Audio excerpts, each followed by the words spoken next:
One question today. What will be the story of your life? What will be the story of Samson's life? What will be the story of our lives? When we are 50, 70, 80, 90, or even 100 years old, when we are seated with our grandchildren or friends, when we are reflecting upon the many years that God has given us here on earth, what stories are we going to share that will inspire the next generation to live a better life than we did? This is Samson here. Today I would like to share with you the theme that I believe will be helpful in building or in creating or writing the greatest story of your life. For me, one of the scriptures that really moves me every time I read it is in the book of Genesis chapter 1 verse 26. It says, "Let us make man in our own image, in our own likeness, and let them have dominion over the sea, over the birds, over the God's creation." Every time I read that scripture, it really moves me because it speaks of 3 P's. And these P's are like this. It speaks of what we are capable of doing in our lives. That's our potential. It gives us a hint of what our life is supposed to be like.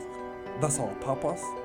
It tells us what we are capable of doing.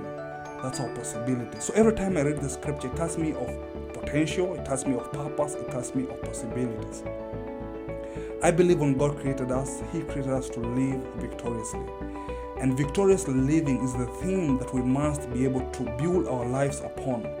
Because when we build upon that theme of victorious living, it means that we'll be able to live victoriously despite or in spite of the failures that we might encounter through life. See, life was not promised without failures, but life was promised a life of victory.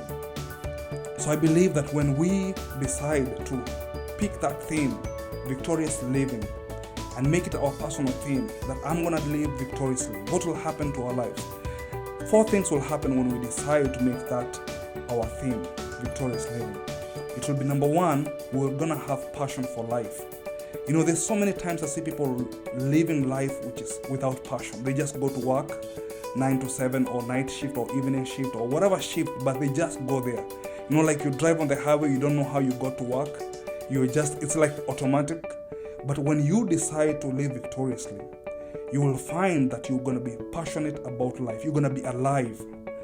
Second thing, you will turn your failing events into master classes. And the key word here is failing events. Just because you fail once or twice in your life, it does not make you a failure.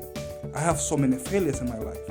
When I look back, those failures do not define me, but it's what God has said that defines my life. So when you decide to live victoriously, you will find that you're going to turn every failing event into a masterclass. Number 3, you will please God.